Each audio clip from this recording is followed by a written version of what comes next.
11 জানুয়ারি বুধবার রাত 8টায় খালেদ মহিউদ্দিনের আছে এডিটর স্পিকে জানিয়ে দিচ্ছি শিরোনাম। ইসি গঠনের সংবিধান অনুযায়ী আইন চায় আওয়ামী লীগ, রাষ্ট্রপতিকে 4 দফা প্রস্তাব।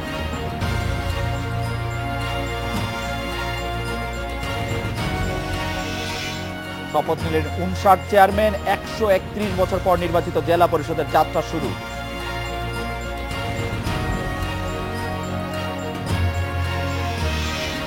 বৈষম্য ও বর্ণবাদে মার্কিন গণতন্ত্র হুমকিতে, বিদায় ভাষণের কান্না হাসিতে ওবামা।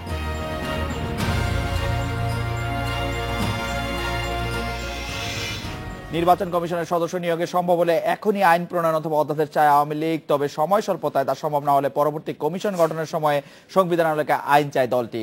এছাড়া জনগণের ভোটাধিকার নিশ্চিতে ভোট চালুর প্রস্তাব করেছে ক্ষমতাসীন দল। নতুন ইসি গঠন নিয়ে বঙ্গভবনের রাষ্ট্রপতি আব্দুল হামিদের সঙ্গে আলোচনায় এই প্রস্তাব দিয়েছে আওয়ামী লীগের প্রতিনিধি দল।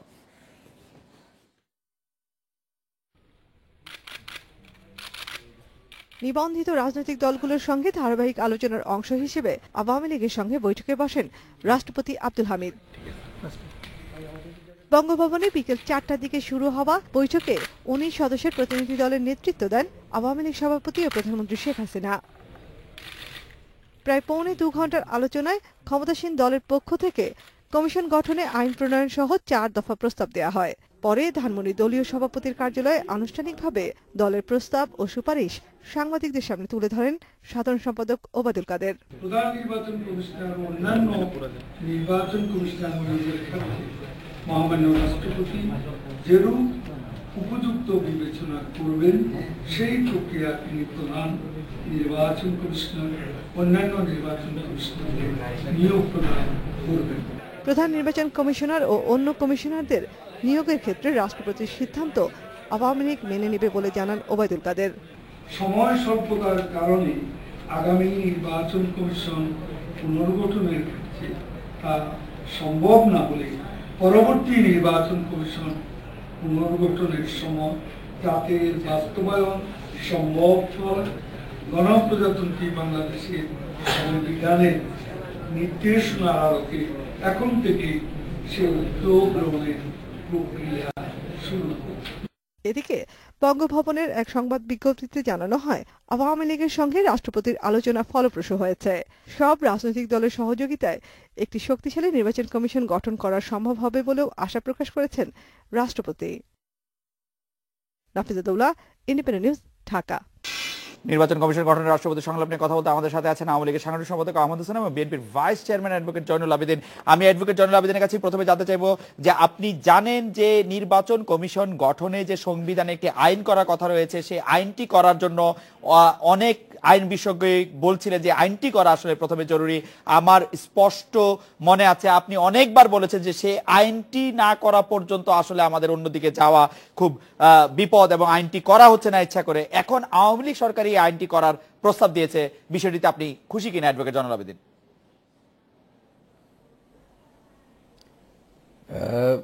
নিঃসন্দেহে একটি ভালো প্রস্তাব আমি মনে করি। খুশি অখুশির বিষয় নয়, সেই আইনটা কিভাবে হবে এবং সেই আইনের মধ্যে কি কি জিনিস থাকবে।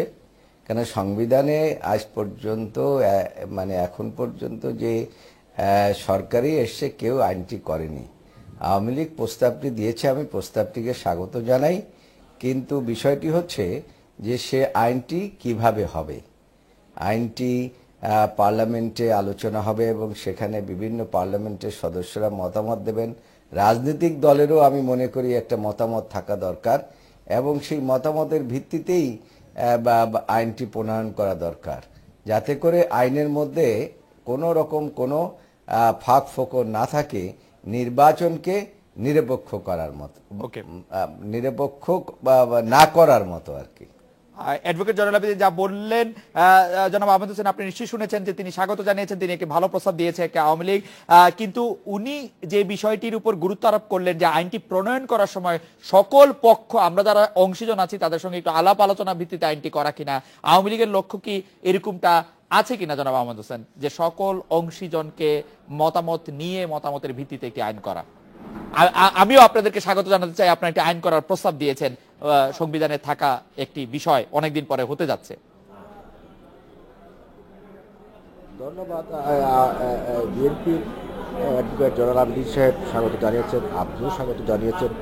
এর মধ্যে দিয়ে একটা বার্তা গিয়েছে যে আওয়ামী লীগ পজিটিভ প্রস্তাব দিয়েছে, ইতিবাচক সাড়া দিয়েছে এবং পাবলিক পারসেপশনকে আওয়ামী লীগ সবসময় ধারণ করে লালন করে। এবং আমাদের এখানে এগুলো প্রস্তাব আকারে দেওয়া হয়েছে মহামান্য রাষ্ট্রপতির কাছে, এবং মহামান্য রাষ্ট্রপতি এটা আইন করতেও পারেন অথবা অধ্যাদেশও জারি করতে পারেন। আবার বলা আছে যদি সেখানে সময়ের স্বল্পতার কারণে সম্ভব না হয় তাহলে পরবর্তী আপনার নির্বাচন কমিশনের আগে আপনার আইন প্রণয়নের উদ্যোগ নেওয়া যেতে পারে। এখন থেকে উদ্যোগ নেওয়া যেতে পারে, সম্পূর্ণ কিন্তু পারে, এটি প্রপোজাল। এখন কোনটা কিভাবে করবেন সকল দলের সাথে আলোচনা করে করছেন, এবং মহামান্য রাষ্ট্রপতি তার স্বীয় ক্ষমতা বলে এখানে সংবিধানের 18 অনুচ্ছেদ অনুযায়ী কমিশনারদের নিয়োগদান করবেন, এটাও আমাদের প্রস্তাবে আছে। তারপরে যে সবচেয়ে উল্লেখযোগ্য হচ্ছে যে প্রধান নির্বাচন কমিশনার এবং অন্যান্য নির্বাচন কমিশনারের নিয়োগের ক্ষেত্রে মহামান্য রাষ্ট্রপতি যেরূপ উপযুক্ত বোঝেন, মানে মহামান্য রাষ্ট্রপতি যেটা উপযুক্ত মনে করবেন সেই প্রক্রিয়ায় তিনি নির্বাচন কমিশনার জনাব আহমেদ হোসেন, এই জায়গার মধ্যে আমাদের একটু কৌতূহল আছে জানার জন্য। আপনি আমাদেরকে একটু মহামান্য রাষ্ট্রপতি যে রূপ উপযুক্ত করবেন, মহামান্য রাষ্ট্রপতি যে রূপ উপযুক্ত মনে করতে হলে তাকে প্রধানমন্ত্রীর পরামর্শে তা করতে হয়। এক্ষেত্রে কি মানে অনুবাদটা আমরা এরকম করতে পারি যে আসলে প্রধানমন্ত্রী যেরূপ পরামর্শ দিবেন সেই রকমই করবেন? না না, আমাদের প্রস্তাবে এমন কোনো বক্তব্য নেই, এমন কোনো কথা আমরা বলিনি যে প্রধানমন্ত্রীর সাথে আলোচনা করে করতে হবে। আমাদের 4টি দফা, 4টা প্রস্তাব পরিষ্কার স্পষ্ট, এখানে কোনো অন্য কিছু কথা নেই। তিনি কার সাথে পরামর্শ করবেন, কোন দলের প্রধানের সাথে পরামর্শ করবেন, এটা হচ্ছে রাষ্ট্রপতির একটি সংবিধান অনুযায়ী তার প্রধানমন্ত্রীর সঙ্গে পরামর্শ করার কথা। যাই হোক, জনাব আহমেদ হোসেনের এই প্রস্তাব গুলি যে আওয়ামী লীগ দিয়েছে তা নিয়ে আমি অ্যাডভোকেট জয়নুল আবেদীনের কাছে আলাদা করে জানতে চাই যে আওয়ামী লীগ স্পষ্ট প্রস্তাব দিয়েছে এবং তাকে পজিটিভ বলছেন আওয়ামী লীগের সাংগঠনিক সম্পাদক। আপনার বিবেচনায় সেই প্রস্তাবগুলিকে কিরকম মনে হয়, বা আপনার কাছে আমি একজন আইন বিষয়ক হিসেবে জানতে চাইবো, রাষ্ট্রপতি যেরূপ উপযুক্ত মনে করবেন সেই ক্ষেত্রে রাষ্ট্রপতির আসলে প্রধানমন্ত্রীর পরামর্শ নেওয়ার বাধ্যবাধকতা রয়েছে কিনা এই উপযুক্ত মানুষদের খুঁজে বার করার জন্য? অ্যাডভোকেট জয়নুল আবেদীন। এখন দেখুন, আমি এই সকল প্রস্তাবের আগে আপনাদের মনে আছে যে প্রাথমিক অবস্থায় বাংলাদেশ জাতীয়তাবাদী দলের চেয়ারপারসন বেগম খালেদা জিয়া একটি 13 দফা প্রস্তাব জাতির কাছে উপস্থাপন করেছিলেন। সেই পরিপ্রেক্ষিতেই কিন্তু এই আলোচনার সূত্রপাত করেছেন মহামান্য রাষ্ট্রপতি, এবং এই জন্য মহামান্য রাষ্ট্রপতিকে অবশ্যই ধন্যবাদ জানাতে হয়। এখন মহামান্য রাষ্ট্রপতি সমস্ত রাজনৈতিক দলের সাথে আলাপ আলোচনা করছেন। সেখানে আওয়ামী লীগ হলো সরকারি দল, এখন সরকারি দলও সেখানে 3টি প্রস্তাব দিয়ে এসেছেন। এই প্রস্তাবগুলো শুধু যে 3টি প্রস্তাব বিবেচনায় নেবেন রাষ্ট্রপতি সেইটা আমি মনে করি না। তবে আমি মনে করি রাষ্ট্রপতি যদি নিরপেক্ষভাবে এবং প্রকৃতপক্ষে রাষ্ট্রের অভিভাবক হিসাবে যদি তিনি দায়িত্ব পালন করেন, এবং সেই ক্ষেত্রে সকল দল যেভাবে প্রস্তাবগুলো দিয়েছে, একটি দলের প্রস্তাব গ্রহণ করতে হবে, বা বাংলাদেশ জাতীয়তাবাদী দল যে 13টি দফা দিয়েছে সেটাকে গ্রহণ করতে হবে, এই কথা আমি বলছি না। আমি বলছি রাষ্ট্রপতি রাষ্ট্রের অভিভাবক হিসাবে আগামী নির্বাচন যাতে করে একটি নিরপেক্ষ নির্বাচন হয় এবং শক্তিশালী নির্বাচন কমিশন যাতে গঠন করতে পারে, সেই লক্ষ্যে তিনি কাজ করবেন বলে আমি আশা করি। তবে এখানে একটি বিষয় সরকারের সদিচ্ছার উপরে এবং বাংলাদেশের প্রধানমন্ত্রীর সংবিধান মোতাবেক প্রধানমন্ত্রীর ইচ্ছার উপরেই কিন্তু অনেক কিছু নির্ভর করে। তবে সেই প্রধানমন্ত্রী যদি সকল রাজনৈতিক দলের যে মনোভাব এবং তারা যে প্রস্তাবগুলো দিয়েছেন সেই ক্ষেত্রে রাষ্ট্রপতিকে অবশ্যই বলতে হবে যে আপনি সেইভাবে করে সকল দলকে দলের প্রস্তাবগুলো অ্যাডভোকেট জয়নুল আবেদীন বেগম জিয়া কয়েকদিন আগে বলেছিলেন, আমি তাকে উদ্ধৃত করছি, বেগম জিয়া কয়েকদিন আগে সেভাবে করে গঠন করুন, জি। তাহলে পরে সেটা সকলে মেনে নেবেন। যে আপনার বক্তব্যের পরিপ্রেক্ষিতে বলছি যে আপনার নিশ্চয়ই মনে আছে বেগম জিয়া কয়েকদিন আগে বলেছেন, আমি তাকে উদ্ধৃত করছি, আওয়ামী লীগ মুখে বলছে রাষ্ট্রপতি যা বলবেন তা মেনে নেবে, কিন্তু তারা কানে কানে কি বলবে সেটা কি আমরা বুঝি না। আপনি কি এই বক্তব্যের পর একটু আশা হারিয়েছেন কিনা যে রাষ্ট্রপতিকে কানে কানে কিছু বলে দিবেন এবং রাষ্ট্রপতি আপনাদের কথা রাখবেন না? ব্যাপারটা কি এরকম? সেরকম একটু সন্দেহ তো থেকেই যায়। সেরকম একটি সন্দেহ আপনারা করছেন। আমরা এটা বিরতি নিচ্ছি, বিরতির পর জনাব আহমদ হোসেন আপনার কাছে একটু জানতে চাইবো যে বিএনপি রাষ্ট্রপতিকে যে প্রস্তাবনা দিয়েছিল তার সাথে আওয়ামী লীগের প্রস্তাবটা কোন জায়গায় বেশি সংঘাতপূর্ণ, কোন জায়গায় বেশি আলাদা, এই বিষয়ে আপনি একটু আমাদের জানাবেন। আমরা একটা বিরতি নিয়ে ফিরছি আপনাদের কাছে।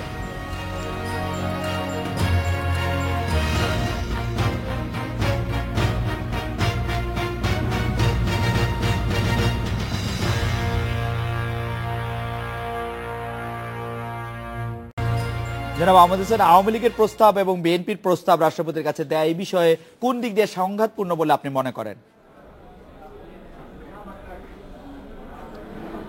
ধন্যবাদ আপনাকে। আওয়ামী লীগের 4 দফার মাঝে আশাবাদের সুর আছে, আর বিএনপির 13 দফার মাঝে যেটা বেগম জিয়ার কণ্ঠস্বরে প্রকাশিত হয়েছে সেখানে আপনার সংশয়বাদ, বিএনপি সংশয়বাদ আর আওয়ামী লীগ হচ্ছে আশাবাদ। এখানে আশাবাদ আর সংশয়বাদের সংঘাত আছে। আশাবাদ, আওয়ামী লীগ মহামান্য রাষ্ট্রপতির উপর কোনো শর্তযুক্ত আস্থা দেয়নি, এখানে শর্তহীন আস্থা বিশ্বাস রেখেছে। এখন এখানে মহামান্য রাষ্ট্রপতি আজকের বঙ্গভবন থেকে যে প্রেস রিলিজের বক্তব্য সেখানে তিনি তুলে ধরেছেন সকল দলের সহযোগিতায় তিনি একটি নির্বাচন কমিশন গঠন করতে চান।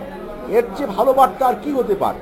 কিন্তু বিএনপি সর্বক্ষেত্রেই সংশয় প্রকাশ করে, যে নেতৃত্ব সর্বক্ষেত্রে সংশয়বাদী, হতাশ, সেই নেতৃত্ব একটা দেশের মানুষকে কখনো আশাবাদী করতে পারবে না। ওকে, জনাব আহমদ হোসেন আপনাকে ধন্যবাদ। অ্যাডভোকেট জয়নুল আবেদিন, আপনি কি জনাব আহমদ হোসেনের বক্তব্যের সাথে একমত যে আওয়ামী লীগের বক্তব্যের মধ্যে আছে একটু আশাবাদ, বিএনপির বক্তব্য প্রস্তাবনার মধ্যে আরো রয়েছে একটু সংশয়, এবং বিএনপি মহামান্য রাষ্ট্রপতিকে শর্তযুক্ত কোনো প্রস্তাবনা দিয়েছে এবং আওয়ামী লীগ শর্তহীন তিনি যেরূপ করবেন সেটি মেনে নিয়েছে, এই বক্তব্যের সাথে আপনি একমত কিনা অ্যাডভোকেট জয়নুল আবেদিন? বিএনপি শর্তযুক্ত প্রস্তাব দেয় নাই। আর আহমদ হোসেন সাহেব যে কথাটা বলছে বিএনপি সংশয় প্রকাশ করেন, কিসের সংশয় প্রকাশ করেন? তার কারণ অতীতের কর্মকাণ্ড থেকেই তো সংশয়ের সৃষ্টি হয়। যেখানে একটি পার্লামেন্ট গঠিত হয়েছে সেখানে জনগণ ভোট দিতে পারে নাই, বিগত নির্বাচনগুলোতে জনগণ ভোট দিতে পারে নাই। আপনার সর্বশেষ যে জেলা পরিষদ নির্বাচন হলো সেখানে জনগণের অংশগ্রহণ নাই, অন্যভাবে সেই আইয়ুব খানের কায়দায় বিডি সিস্টেমে ভোট গ্রহণ হয়েছে। সেই কারণে তো একটু আশার হতেই পারে। তবে বিএনপি মনে করে রাষ্ট্রপতির উপরে আস্থা আছে যে রাষ্ট্রপতি যদি নিরপেক্ষভাবে এবং সকল দলের সাথে যে আলোচনাগুলো করবেন সেখান থেকে নিয়ে যদি একটি আইন প্রণয়ন করার চেষ্টা করেন অথবা শক্তিশালী নির্বাচন কমিশন গঠনের চেষ্টা করেন তাহলে পরে প্রভাবমুক্ত হয়ে তাহলে পরে সেখানে আশাহতের তো কোনো কারণ আমি দেখি না। ওকে, অ্যাডভোকেট জয়নুল আবেদিন, আমাদের প্রশ্ন, যে প্রশ্নটি আসলে ডোনাল্ড ট্রাম্পকে করা হয়েছিল নির্বাচনের ঠিক আগে নির্বাচন কমিশন বিষয়ে রাষ্ট্রপতির যে কোনো সিদ্ধান্তই কি বিএনপি মেনে নেবে কিনা? আপনি বলছিলেন যে এটি শর্তযুক্ত নয় রাষ্ট্রপতির কাছে বিএনপির প্রস্তাব, সেই হিসাবে এই প্রশ্নটি করতেই হয়, রাষ্ট্রপতির সিদ্ধান্ত যে কোনো সিদ্ধান্ত বিএনপি মেনে নেবে কিনা? রাষ্ট্রপতি যদি নিরপেক্ষভাবে সিদ্ধান্ত নেন, ওই যে সংবিধানে বলা আছে প্রধানমন্ত্রী যা বলে দেবেন সেই মোতাবেক সিদ্ধান্ত যদি না নেন তাহলে পরে তো অবশ্যই বিএনপি কেন সকল দলই মেনে নেবে, সকল জাতি মেনে নেবে, সকল জনগণ মেনে নেবে। অ্যাডভোকেট জয়নুল আবেদিন, এই বাক্যটি যদি ছাড়া বলা সম্ভব কিনা? কারণ মহামান্য রাষ্ট্রপতি প্রধানমন্ত্রীর পরামর্শে সিদ্ধান্ত নেন, সেটি আমরা জানি, সংবিধান জানে, সবাই জানে, তারপর আপনারা সেখানে গিয়েছেন। আস্থা হ্যাঁ। রাখছেন কিনা? তারপরেও যেহেতু রাষ্ট্রপতি একটা উদ্যোগ গ্রহণ করেছে, বিএনপি তো সেই আশা নিয়েই রাষ্ট্রপতির কাছে আলোচনার মধ্যে গিয়েছে। ওকে, অ্যাডভোকেট আহমদ হোসেন, আপনারা মহামান্য রাষ্ট্রপতির যে কোনো সিদ্ধান্ত মেনে নেবেন বলে মহামান্য রাষ্ট্রপতির কাছে বলে এসছেন। আমি একটি বিষয় যেটি আজকে মহামান্য রাষ্ট্রপতি দপ্তর থেকে বঙ্গভবন থেকে প্রেস রিলিজ দিয়ে আমাদেরকে জানানো হয়েছে, সেটির বিষয়ে আপনি একটু দৃষ্টি আকর্ষণ করতে চাই। তিনি বলছেন, সেই প্রেস রিলিজটি বলছেন যে মাননীয় প্রধানমন্ত্রী শেখ হাসিনা বলেছেন ভবিষ্যতে নির্বাচন নিয়ে কোনো বিতর্ক হোক আওয়ামী লীগ তা চায় না।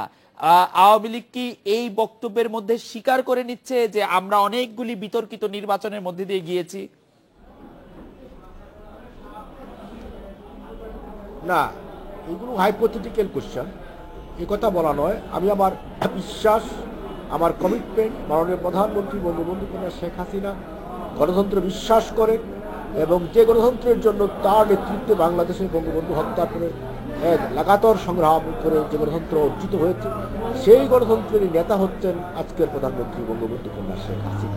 তিনি তার কমিটমেন্টের কথা বলেছেন, বিশ্বাসের কথা বলেছেন যে বাংলাদেশে নির্বাচন হবে ফ্রি, ফেয়ার এবং নিরপেক্ষ, এখানে যাতে কোনো কোয়েশ্চন না থাকে। ওকে, এর অর্থ এ নয় তিনি অতীতে কি কোয়েশ্চন নির্বাচন করেছেন। না না, জনাব আহমদ হোসেন, ভবিষ্যতে কোনো কোশ্চেন যেন না থাকে এরকম একটি নির্বাচন আমি চাই, মানে কি আমি আমি এটা মানে কি যে আমরা কিছু আমি এই ক্ষেত্রে আরেকটি কথা বলতে চাই। জি জি, বলেন বলেন জনাব Ahmed Hossain. No no no no, আমি আরেকটি কথা বলতে চাই যে ওনারা বলছেন যে রাষ্ট্রপতির কানে কানে মাননীয় প্রধানমন্ত্রী কি বলবেন, মানে যেমন ইয়াজউদ্দিন সাহেবকে, রাষ্ট্রপতি ইয়াজউদ্দিন সাহেবকে বেগম খালেদা জিয়া কানে কানে কথা বলে যেমন আজিজ মার্কা ইলেকশন কমিশন গঠন করেছিলেন, তার সেই কারণে তারা ওই যে তাদের অভিজ্ঞতা থেকে তারা মনে করে যে মাননীয় প্রধানমন্ত্রী। জনাব আহমদ হোসেন, বেগম জিয়ার এই বক্তব্যটি কিন্তু সাংবিধানিকভাবে পুরোপুরি ঠিক আছে, কারণ রাষ্ট্রপতিকে প্রধানমন্ত্রীর পরামর্শই দেওয়ার কথা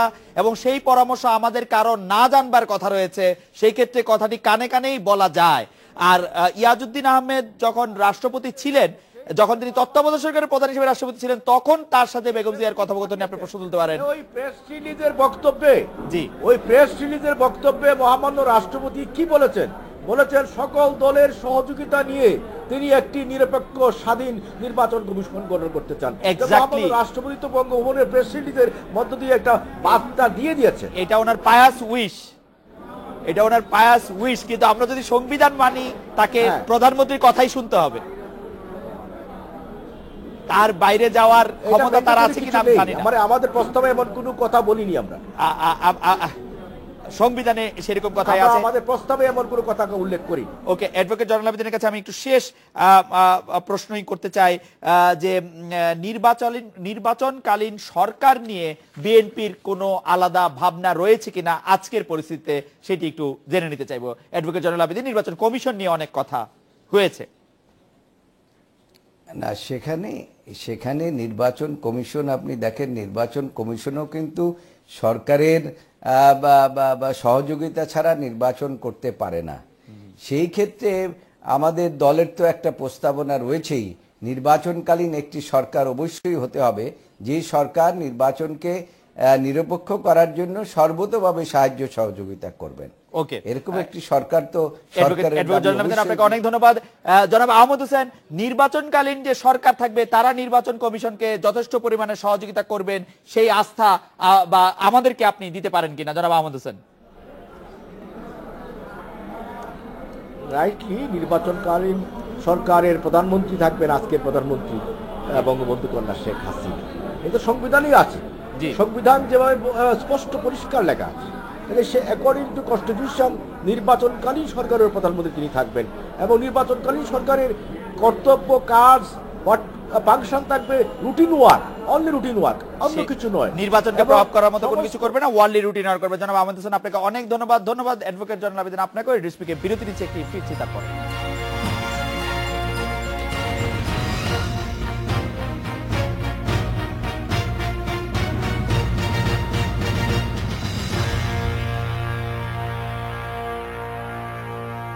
নবনির্বাচিত জেলা পরিষদ চেয়ারম্যানদের সততা নিষ্ঠার সঙ্গে সরকারের উন্নয়ন ধারাবাহিকতা এগিয়ে নেওয়ার আহ্বান জানিয়েছেন প্রধানমন্ত্রী শেখ হাসিনা। সকালে প্রধানমন্ত্রীর কার্যালয়ে নবনির্বাচিত চেয়ারম্যানদের শপথ পড়ানোর পর তিনি এই আহ্বান জানান।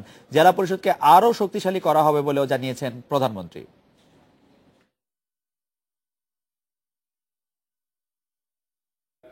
সশ্রদ্ধ চিত্তে শপথ বা প্রধানমন্ত্রীর কার্যালয়ে শাপলা হলে প্রথমবারের মতো নির্বাচিত ৫৯ জেলা পরিষদ চেয়ারম্যান শপথ নেন। তাদের শপথ পড়ান প্রধানমন্ত্রী শেখ হাসিনা। এর মধ্য দিয়ে ১৩১ বছর পর যাত্রা শুরু হলো নির্বাচিত জেলা পরিষদের। সততা, নিষ্ঠা ও বিশ্বস্ততা জেলার পিছিয়ে পড়া এলাকার উন্নয়ন ত্বরান্বিত করতে নবনির্বাচিত চেয়ারম্যানদের তাগিদ দেন প্রধানমন্ত্রী। তিনি বলেন, সরকার শুধু নিজেদের ক্ষমতা ভোগ করতে আসে না, আওয়ামী লীগ তা প্রমাণ করেছে। জেলা পরিষদের হাতেও যথেষ্ট ক্ষমতা থাকবে মানুষের সেবা নিশ্চিত করা এবং স্ব জেলার সার্বিক উন্নয়নের। আমি চাই সততা, নিষ্ঠা, একাগ্রতার সাথে আপনারা স্ব দায়িত্ব পালন করবেন। পরে আওয়ামী লীগ সাধারণ সম্পাদক ওবায়দুল কাদেরের নেতৃত্বে ধানমন্ডি ৩২ নম্বরে জাতির পিতা বঙ্গবন্ধু শেখ মুজিবুর রহমানের প্রতিকৃতিতে শ্রদ্ধা জানান জেলা পরিষদের নবনির্বাচিত চেয়ারম্যানরা। সরকারের উন্নয়নের গতি ত্বরান্বিত করতে সর্বাত্মক কাজ করার অঙ্গীকার করেন তারা। জেলা পরিষদের বাজেট ও চেয়ারম্যানদের ক্ষমতা আরও বাড়ানো হবে বলে জানান ওবায়দুল কাদের।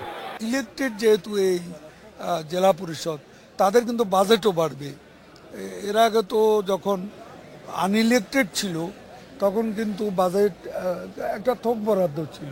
আমি আমার অর্পিত দায়িত্ব শতভাগ সততা এবং নিষ্ঠার সাথে পালন করতে চাই। অতীতে উপজেলা চেয়ারম্যান যখন ছিলাম যেভাবে পালন করেছি ঠিক অনুরূপভাবেই মানুষের পাশে দাঁড়াতে চাই।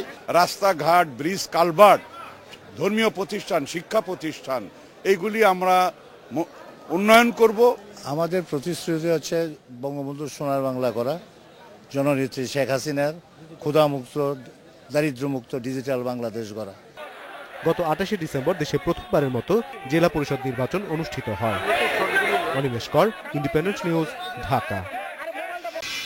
নির্বাচিত ৫৯ জেলা পরিষদের চেয়ারম্যান শপথ নিয়েছেন আজ। ঝিনাইদহ জেলা পরিষদ চেয়ারম্যান কনককান্তি দাস আছেন আমাদের সঙ্গে। জনাব কনককান্তি দাস, আপনাদের কার্যাবলী সম্পর্কে কি এর মধ্যেই সুনির্দিষ্ট নির্দেশনা আপনারা পেয়েছেন? আপনাদের কি কি নির্বাহী ক্ষমতা দেওয়া হয়েছে জনাব কনককান্তি দাস?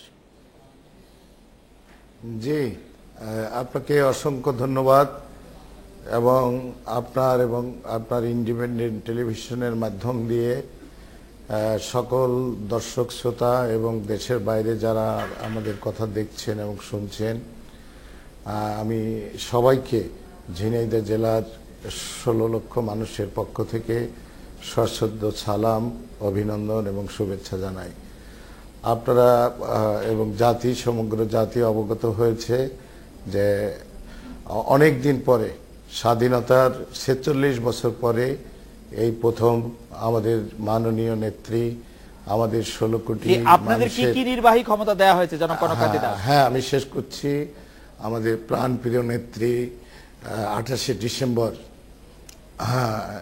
জেলা পরিষদ নির্বাচন সম্পন্ন করেছেন এবং আজকে আমরা শপথ গ্রহণ করেছি। উনি আমাদেরকে নির্দেশ দিয়েছেন সততা, নিষ্ঠা। ওনার নির্দেশ আমরা সরাসরি শুনেছি জনাব কনককান্তি দাস। আপনাদের কি কি নির্বাহী ক্ষমতা দেয়া হয়েছে? আপনার কার্যাবলী সম্পর্কে সুনির্দিষ্ট নির্দেশনা আপনারা পেয়েছেন কিনা? আমরা এখন পর্যন্ত সুনির্দিষ্ট কোনো নির্দেশনা পাইনি, তবে আপনাদের মতো আমরাও পত্র পত্রিকায় দেখেছি যে আমরা তৃণমূল পর্যায়ের যে উন্নয়ন এবং অন্যান্য যে স্থানীয় সরকার প্রতিষ্ঠানগুলো আছে সেগুলোকে তদারকি করা এবং আমাদের উন্নয়নের ধারাবাহিকতা তৃণমূল পর্যায়ে পৌঁছে দিয়ে সাধারণ মানুষকে কাঙ্ক্ষিত সেবা নিশ্চিত করাই হলো আমাদের মাননীয় প্রধানমন্ত্রীর নেতৃত্বাধীন সরকারের প্রধান লক্ষ্য এবং উদ্দেশ্য। এবং আমরা চাই, আমরা কাঙ্ক্ষিত সেবাটি জনগণের দ্বার গোড়ায় পৌঁছে দিতে চাই, উন্নয়ন পৌঁছে দিতে চাই এবং আমরা ব্যক্তিগতভাবে একজন সেবক হিসেবে, শোষক হিসেবে নয়, মানুষের সেবা নিশ্চিত করতে চাই এবং আমি ব্যক্তিগতভাবে বিশ্বাস করি। জনাব কনককান্তি দাস, আপনার ব্যক্তিগত বিশ্বাসের কথা আমরা শুনতেই চাই, কিন্তু আপনাকে কিভাবে জনগণ আপনার কাছ থেকে সেবা নিবে, যেটাকে বলে হচ্ছে টার্মস অফ রেফারেন্স বা স্কোপ অফ ওয়ার্ক, সেগুলি আসলে কি? মানে আমি ঝিনাইদহ জেলার একজন ঝিনাইদহবাসী হিসাবে আপনার কাছে কেন যাব বা আপনি আমার কি উপকার করবেন? ধন্যবাদ। আমি আগেই বলেছি যে স্বাধীনতার পর এই প্রথম স্থানীয় সরকার পর্যায়ের সবচেয়ে যে গুরুত্বপূর্ণ এবং সর্বোচ্চ যে প্রতিষ্ঠান সেটি হলো জেলা পরিষদ নির্বাচন। এটা আমাদের মাননীয় নেত্রীর সদিচ্ছার কারণে সম্ভব হয়েছে। আমরা বিশ্বাস করি যে বর্তমান যে প্রশাসক জেলা পরিষদে নিয়োজিত ছিল, আজ থেকে যার অবসান ঘটল, তারা একটি উন্নয়ন কাজ করছিল এবং তাদের বরাদ্দর পরিমাণ ছিল সীমিত এবং তাই দিয়ে তারা তৃণমূল পর্যায়ে উন্নয়ন করার চেষ্টা করছে বা সম্পন্ন করছিল। তা আমরা বিশ্বাস করি যে এই নির্বাচিত জনপ্রতিনিধি, আমরা যারা চেয়ারম্যান, জেলা চেয়ারম্যান নির্বাচিত হয়েছি, আমাদেরকে ক্ষমতায়ন করা হবে এবং অন্যান্য জনপ্রতিনিধির সাথে আমাদের কাজকর্মের, আমাদের উন্নয়নে যেন কোনো সাংঘর্ষিকতা তৈরি না হয়। আমরা বিশ্বাস করি আমাদের প্রাণপ্রিয় নেত্রী সে বিষয়টি অবশ্যই দেখভাল করবেন। জি, আপনার বক্তব্য একদমই পরিষ্কার জনাব কনককান্তি দাস। আমি ছোট্ট করে শুধু একটি জিনিস জানতে চাইবো যে এই জেলা পরিষদ নির্বাচনে নির্বাচিত হতে গিয়ে আপনাকে কি পরিমাণ অর্থ ব্যয় করতে হয়েছে? হ্যাঁ, আপনাকে ধন্যবাদ। আপনি শুনলে এবং জাতি শুনলে বিশ্বাস করবে কিনা আমি জানি না, তবে আমি সবসময় সত্য কথা বলার চেষ্টা করি। আমি অতীতে উপজেলা চেয়ারম্যান ছিলাম এবং আমি সেখানে যে সততা এবং নিষ্ঠার পরিচয় দিয়েছি এবং কেউ বাংলাদেশের কোনো মানুষ আমাকে বলতে পারবে না যে কোনো কাজের বিনিময়ে আমি আজ পর্যন্ত আমার এই 50 বছর জীবনে এক কাপ চা খেয়েছি। এবং আমি ধন্যবাদ জানাই আমাদের মাননীয় নেত্রীকে যে সর্বকনিষ্ঠ একজন উপজেলা চেয়ারম্যান, জেলা চেয়ারম্যান হিসেবে আমাকে মনোনীত করেছে এবং আমি বিজয়ী হতে পেরেছি। ওনার কাছে আমি চিরকৃতজ্ঞ। আপনাকে কি পরিমাণ অর্থ ব্যয় করতে হয়েছে? হ্যাঁ, আমি সেই কথাটি যেতে চাই যে আমার প্রতিপক্ষ একজন এনজিওর পরিচালক ছিল, তিনি কত টাকা ব্যয় করেছে আপনারা একজন সম্মানিত সাংবাদিক হিসেবে যদি ঝিনাইতে যান তাহলে দেখতে আপনারা দেখবেন এবং জানবেন। এবং আমি জনগণের ভালোবাসায় যেমন বিজয়ী হয়েছি, সম্মানিত হয়েছি, অভিষিক্ত হয়েছি, অনুরূপভাবে আমার সমস্ত খরচ জনগণ করেছে। আমি একটি টাকাও আসলে আপনি আমাদের অভিনন্দন জানবেন এবং অবশ্যই চা খেয়ে যাবেন। এডিটর স্পিকে একটি বিরতি নিচ্ছি।